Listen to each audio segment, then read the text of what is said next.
The Adventures of Tom Sawyer by Mark Twain. Chapter 9. Tragedy in the Graveyard. At 9:30 that night, Tom and Sid were sent to bed as usual. They said their prayers, and Sid was soon asleep. Tom lay awake and waited, in restless impatience. When it seemed to him that it must be nearly daylight, he heard the clock strike 10. This was despair. He would have tossed and fidgeted as his nerves demanded, but he was afraid he might wake Sid, so he lay still and stared up into the dark. Everything was dismally still. By and by, out of the stillness, little, scarcely perceptible noises began to emphasize themselves. The ticking of the clock began to bring itself into notice. Old beams began to crack mysteriously. The stairs creaked faintly. Evidently spirits were abroad. A measured, muffled snore issued from Aunt Polly's chamber, and now the tiresome chirping of a cricket that no human ingenuity could locate began.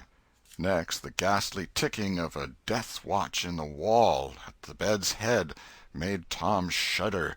It meant that somebody's days were numbered. Then the howl of a far-off dog rose on the night air and was answered by a fainter howl from a remoter distance. Tom was in an agony. At last he was satisfied that time had ceased and eternity begun. He began to doze, in spite of himself.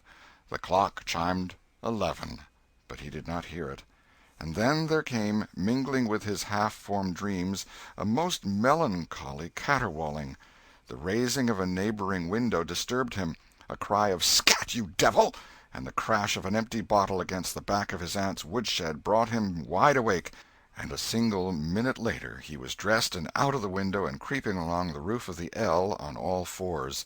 He meowed with caution once or twice as he went, then jumped to the roof of the woodshed, and thence to the ground. Huckleberry Finn was there, with his dead cat. The boys moved off and disappeared in the gloom. At the end of half an hour they were wading through the tall grass of the graveyard. It was a graveyard of the old-fashioned Western kind. It was on a hill, about a mile and a half from the village.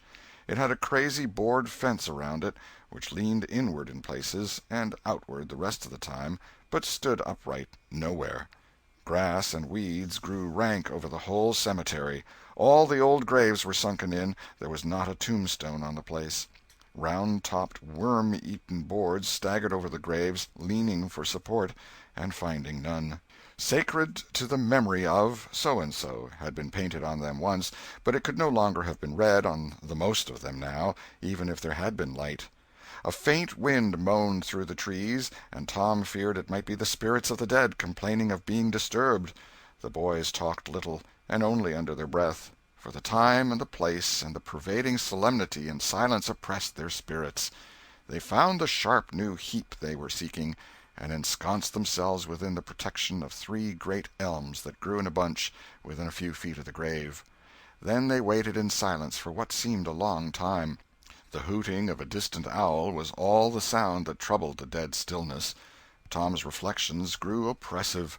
He must force some talk, so he said in a whisper, "Hucky, do you believe the dead people like it for us to be here?" Huckleberry whispered, "I wisht I knowed. It's awful solemn like, ain't it?" "I bet it is." There was a considerable pause while the boys canvassed this matter inwardly. Then Tom whispered, "Say, Hucky, do you reckon Hoss Williams hears us talking?" "Oh, of course he does. Least his spirit does." Tom, after a pause, "I wish I'd said Mr. Williams, but I never meant any harm. Everybody called him Hoss."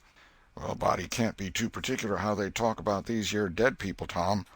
This was a damper, and conversation died again. Presently Tom seized his comrade's arm and said, "Sh!" "What is it, Tom?" And the two clung together with beating hearts. "Sh! There 'tis again. Didn't you hear it?" "There, now you hear it." "Lord, Tom, they're coming. They're coming, sure. What'll we do?" "I don't know. Think they'll see us?" "Oh, Tom, they can see in the dark, same as cats. I wisht I hadn't come." "Oh, don't be feared. I don't believe they'll bother us. We ain't doing any harm. If we keep perfectly still, maybe they won't notice us at all." "I'll try to, Tom, but Lord, I'm all a shiver. Listen." The boys bent their heads together and scarcely breathed.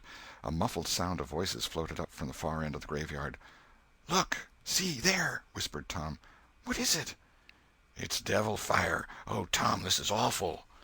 Some vague figures approached through the gloom, swinging an old-fashioned tin lantern that freckled the ground with innumerable little spangles of light. Presently Huckleberry whispered with a shudder: "It's the devil, sure enough. 3 of them. Lordy, Tom, we're goners. Can you pray?" "I'll try, but don't you be afeard. They ain't going to hurt us. Now I lay me down to sleep, Shh! What is it, Huck?" "They're humans. One of 'em is, anyway. One of 'em's old Muff Potter's voice." "No, 'tain't so, is it?" "I bet I know it. Don't you stir nor budge.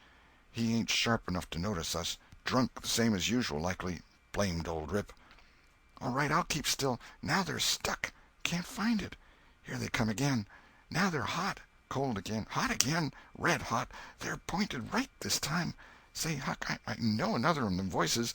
It's Injun Joe." "That's so, that murdering half-breed. I'd druther they was devils a dern sight. What can they be up to?" The whisper died wholly out now, for the 3 men had reached the grave and stood within a few feet of the boy's hiding-place. "Here 'tis," said the third voice, and the owner of it held up the lantern and revealed the face of young Dr. Robinson. Potter and Injun Joe were carrying a hand-barrow with a rope and a couple of shovels on it. They cast down their load and began to open the grave. The doctor put the lantern at the head of the grave and came and sat with his back against one of the elm trees. He was so close the boys could have touched him.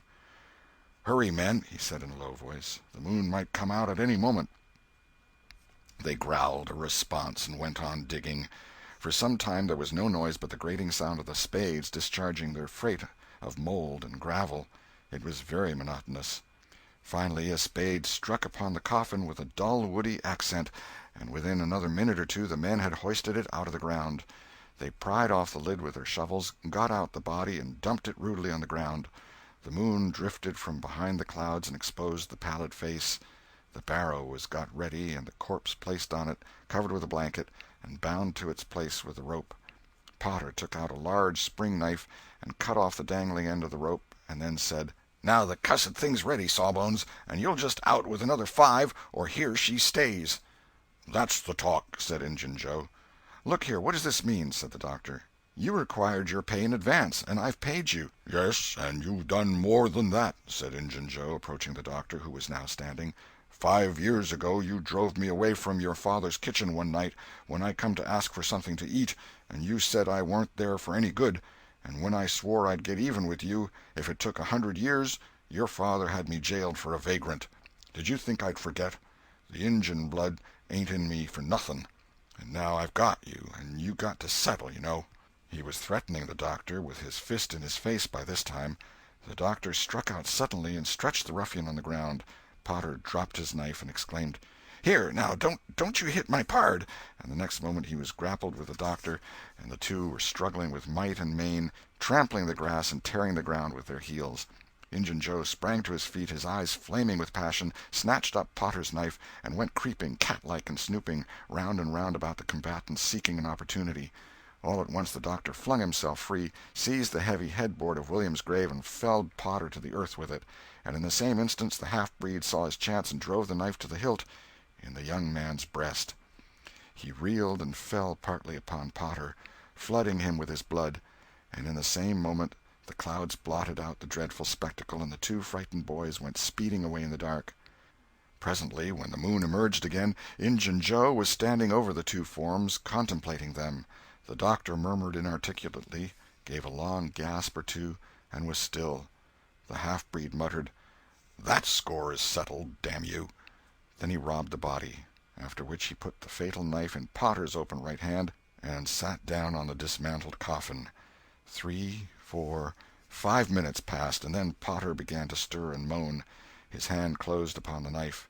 He raised it, glanced at it, and let it fall with a shudder. Then he sat up, pushing the body from him, and gazed at it, and then around him confusedly. His eyes met Joe's. "Lord, how is this, Joe?" he said. "It's a dirty business," said Joe, without moving. "What did you do it for?" I never done it." "Look here, that kind of talk won't wash." Potter trembled and grew white. "I thought I'd got sober. I'd no business to drink tonight, but it's in my head yet, worse'n when we started here. I'm all in a muddle, can't recollect anything of it hardly. Tell me, Joe, honest now, old feller, did I do it? Joe, I never meant to, 'pon my soul and honor, I never meant to, Joe. Tell me how it was, Joe. Oh, it's awful, and him so young and promising." "Why, you two was scuffling, and he fetched you one with the headboard, and you fell flat, and then up you come, all reeling and staggering like, and snatched the knife and jammed it into him, just as he fetched you another awful clip, and here you've laid, as dead as a wedge till now."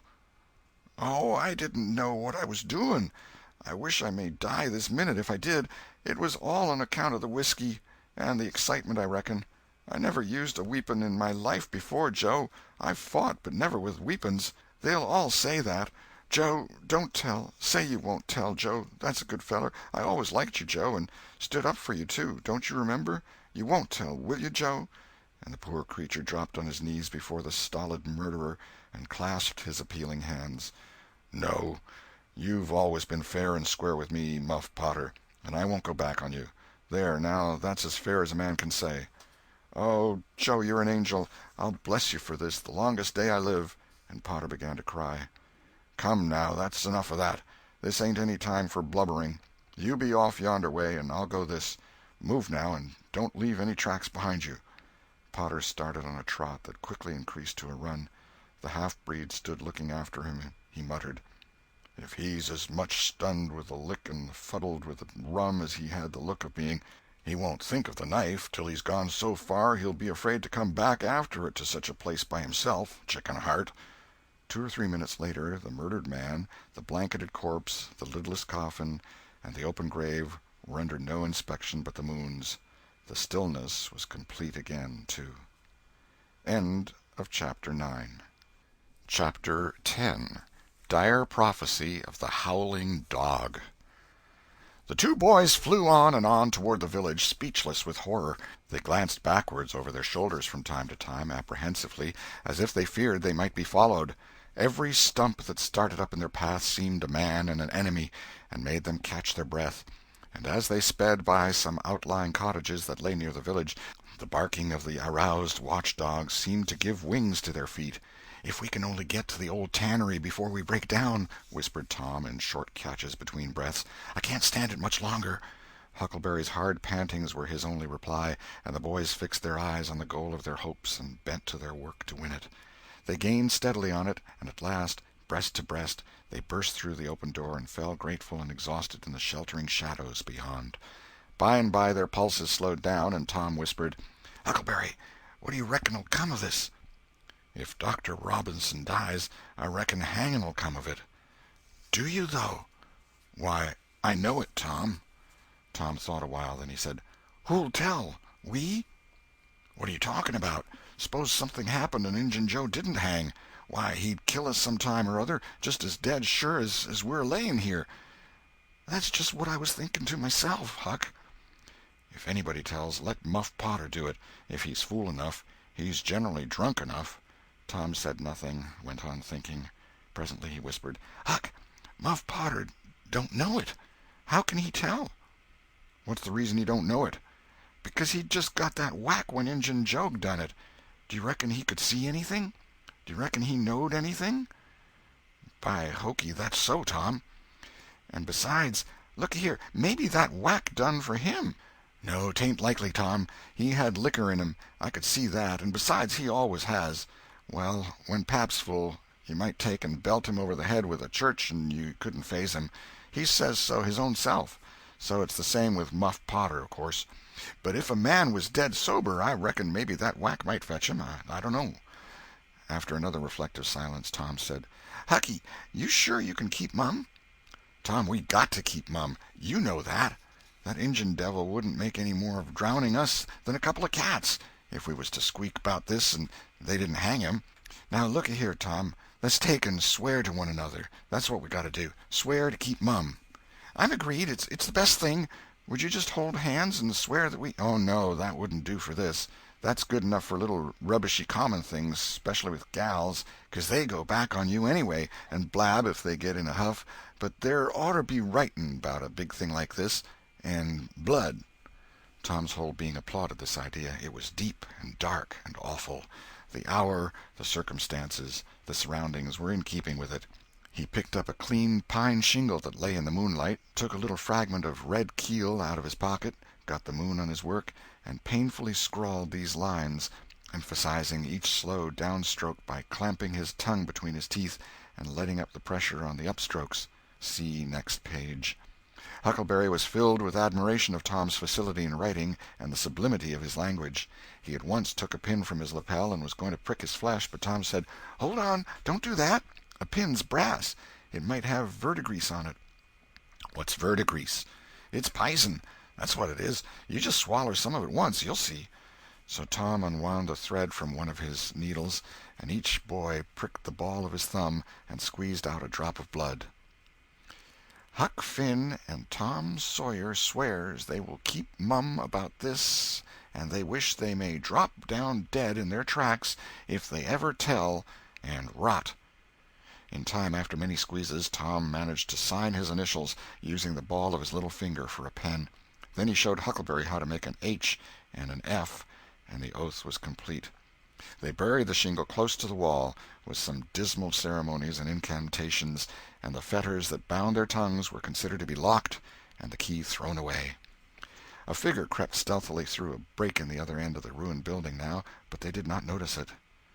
"Tom," whispered Huckleberry, "does this keep us from ever telling always?" "Of course it does. It don't make any difference what happens. We got to keep mum. We drop down dead. Don't you know that?" "Yes, I reckon that's so." They continued to whisper for some little time. Presently a dog set up a long, lugubrious howl just outside, within 10 feet of them. The boys clasped each other suddenly in an agony of fright. "Which of us does he mean?" gasped Huckleberry. "I don't know. Peep through the crack, quick." "No, you, Tom." I can't do it, Huck." "Please, Tom. There 'tis again." "Oh, Lordy, I'm thankful," whispered Tom. "I know his voice. It's Bull Harbison." Note: If Mr. Harbison had owned a slave named Bull, Tom would have spoken of him as Harbison's Bull, but a son or a dog of that name was Bull Harbison. "Oh, that's good. I tell you, Tom, I was scared to death, and I'd 'a bet anything it was a stray dog." The dog howled again. The boy's heart sank once more. "Oh, my, that ain't no Bull Harbison," whispered Huckleberry. "Do, Tom." Tom, quaking with fear, yielded and put his eye to the crack. His whisper was hardly audible when he said, "Oh, Huck, it's a stray dog." "Quick, Tom, quick. Who does he mean?"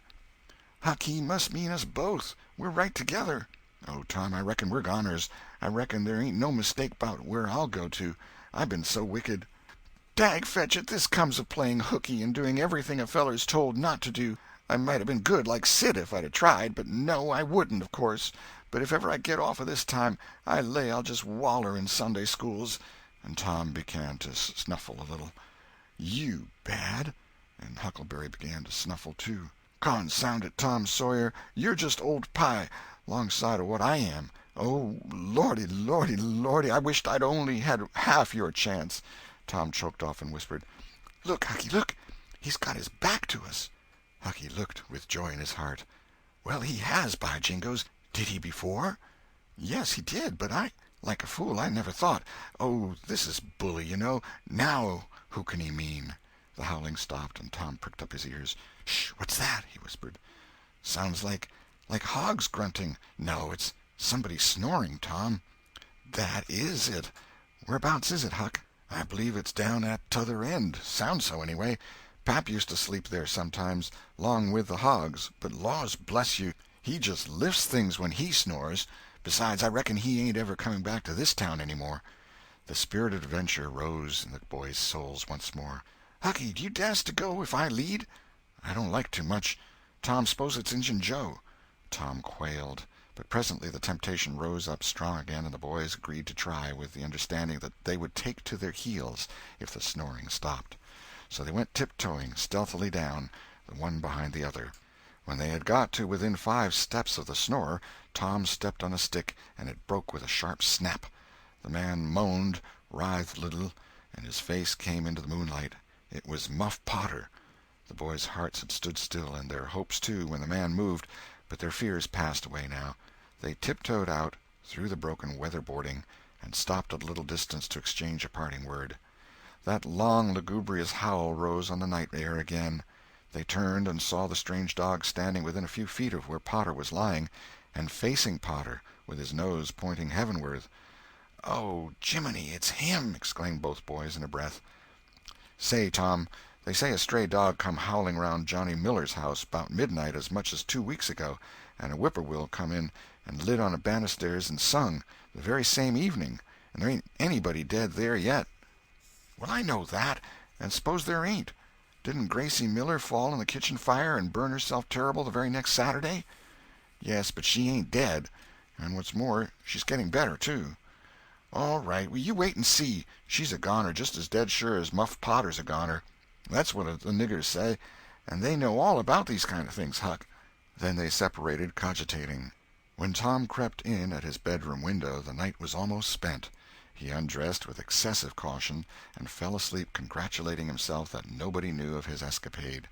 He was not aware that the gently snoring Sid was awake, and had been so for an hour. When Tom awoke, Sid was dressed and gone.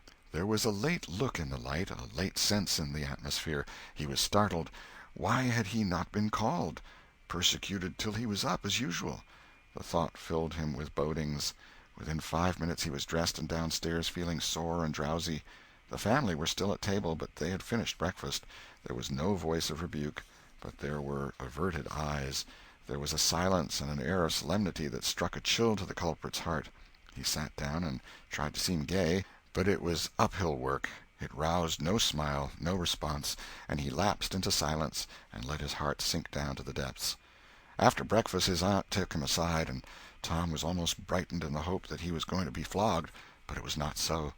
His aunt wept over him and asked him how he could go and break her old heart so, and finally told him to go on and ruin himself and bring her gray hairs with sorrow to the grave, for it was no use for her to try any more.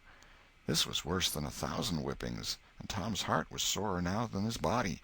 He cried, he pleaded for forgiveness, promised to reform over and over again, and then received his dismissal, feeling that he had won but an imperfect forgiveness and established but a feeble confidence. He left the presence too miserable to even feel revengeful toward Sid, and so the latter's prompt retreat through the back gateway was unnecessary. He moped to school gloomy and sad, and took his flogging, along with Joe Harper, for playing hooky the day before, with the air of one whose heart was busy with heavier woes and wholly dead to trifles.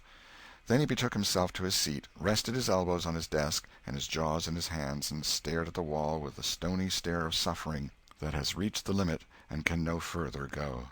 His elbow was pressing against some hard substance. After a long time he slowly and sadly changed his position and took up this object with a sigh. It was in a paper. He unrolled it.